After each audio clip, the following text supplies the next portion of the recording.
Hello from Dhaka, this is Mahfuj Alam and you are watching BSS News. Interim government of Bangladesh finalizes draft of July Proclamation. Shaheed Minar is a symbol of resistance and victory, says Information and Broadcasting Advisor Mahfuj Alam. No one will be spared for sabotage around 5th of August, says Home Affairs Advisor Jahangir. Malaysia to recruit left behind Bangladeshi workers. US President Donald Trump deploys nuclear submarines in row with Russia. Now let's go for the details. Interim government of Bangladesh finalizes draft of July Proclamation. The interim government of Bangladesh has finalized the draft of the July Proclamation.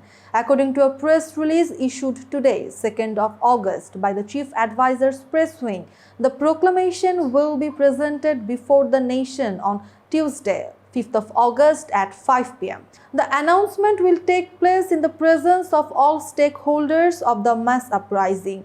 Earlier, the Information and Broadcasting Advisor Mahfuj Alam said the July Proclamation will be officially announced by 5th of August. He made the statement on his verified Facebook page on Friday, 1st August night. The advisor said the July Proclamation is now a reality and thanked for keeping the issue active in the public interest. The proclamation has been at the center of political discussions since the fall of the Awami League government during the student-led mass uprising on 5th August last year. The government has sent the final draft of the proclamation to the Bangladesh Nationalist Party, Jamaate Islami, National Citizen Party and other political parties. They have been asked to provide any recommendations.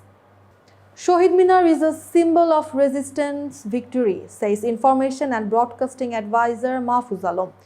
Information and Broadcasting Advisor of Bangladesh's interim government, Mahfuj Alam, said on Saturday, 2nd August, that the Shaheed Minar is a symbol of resistance and victory. He made the remarks at the end of the July Revival Procession 2025, organized by the Information and Broadcasting Ministry at the Central Shaheed Minar in Dhaka. The procession began from the Osmani Memorial Auditorium and ended at the Central Shaheed Minar.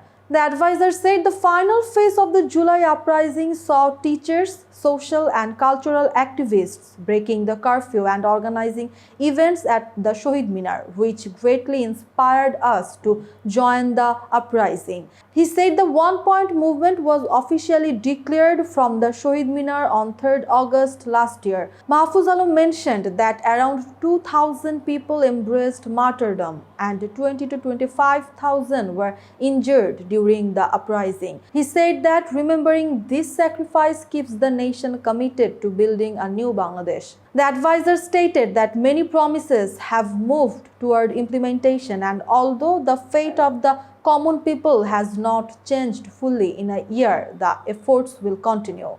He said that people, after 16 years under a fascist system, have finally seen fairness and non-discrimination. He recalled the 17th July attack on the Gaibana Janaza that sparked nationwide protests and said the uprising marked the beginning of real change. The advisor said the old system has ended and a new phase has begun.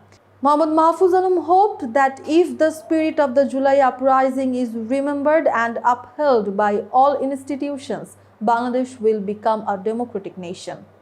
No one will be spared for sabotage around 5th August, says Home Affairs Advisor Jahangir. Home Affairs Advisor of Bangladesh's interim government, Lieutenant General retired Jahangir Chowdhury, said on Saturday, 2nd August, that anyone involved in sabotage or attempts to revive banned activities of the Awami League will face consequences.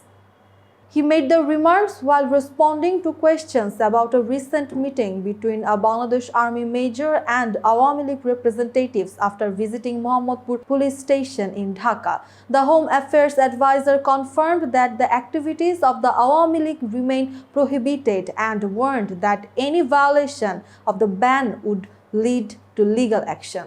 When asked about the purpose of the meeting, he said that further investigation will reveal the details. Regarding concerns about 5th August, he said there is no apprehension.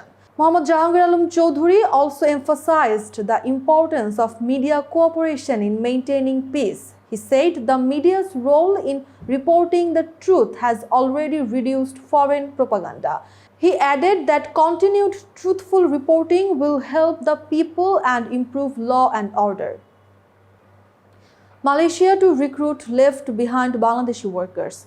The Malaysian government has agreed to recruit a limited number of Bangladeshi workers who missed the 31st May 2024 deadline to enter the country. The recruitment will be carried out through the state-run agency, Bangladesh Overseas Employment and Services Limited. The Bangladesh High Commission in Kuala Lumpur confirmed the decision in an amended notice issued on Friday. According to the notice, these workers will be employed in Malaysia's construction and tourism sectors under a regulated and transparent system. This move follows an earlier alert from the High Commission warning against fraud syndicates.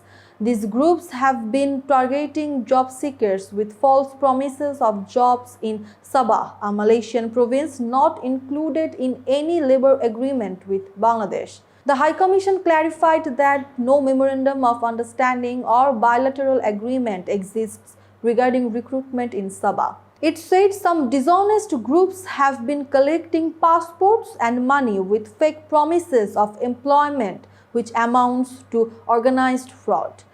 The mission has urged all Bangladeshi job seekers to stay alert and follow only government-approved channels such as Bangladesh Overseas Employment and Services Limited. US President Donald Trump deploys nuclear submarines in row with Russia. United States President Donald Trump ordered the deployment of 2 nuclear submarines on Friday, 2nd August, escalating his ongoing social media confrontation with Russian Security Council Deputy Chairman Dmitry Medvedev. The announcement was made on Trump's Truth Social platform. He said the move was in response to what he described as highly provocative statements and warned that words can lead to unintended consequences. In an interview aired on Friday night on Newsmax, President Trump said the submarines were now closer to Russia. He added that the deployment was a precaution, stating that he hoped Medvedev's comments were nothing more than words. Trump did not clarify whether the submarines are nuclear-powered or nuclear-armed, nor did he disclose their exact locations, which the United States military keeps confidential. Earlier on Friday, Russian President Vladimir Putin said Russia had begun mass production of its hypersonic nuclear-capable Oreshnik missile. He also said the missiles may be deployed to Belarus by the end of the year. President Trump has set a deadline for Russia to take steps forward, ending the Ukraine war by the end of the next week, threatening further unspecified sanctions. Despite this, Russian attacks have continued. On Thursday, a combined missile and drone strike on Kyiv killed 31 people, including 5 children, most of them in a 9-story apartment building. Russian President Vladimir Putin stated on Friday that his demands to end the war remain unchanged, which include Ukraine giving up territory and abandoning plans to join the North Atlantic Treaty Organization. He spoke alongside Belarusian President Alexander Lukashenko, stating that preparations for deploying the Oreshnik missiles were already underway. The online exchange between Trump and Medvedev began earlier in the week.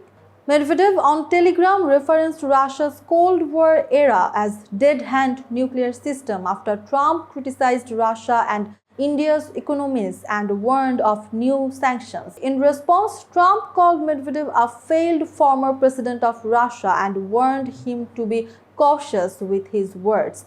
Trump told Newsmax that any mention of nuclear triggers a serious reaction from him, describing it as the ultimate threat. Meanwhile, Ukrainian President Volodymyr Zelensky renewed his call for a meeting with Russian President Vladimir Putin.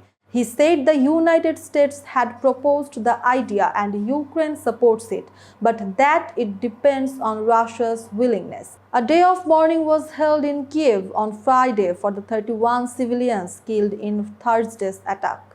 That's all for now. For more information, visit bssnews.net. Thanks for watching.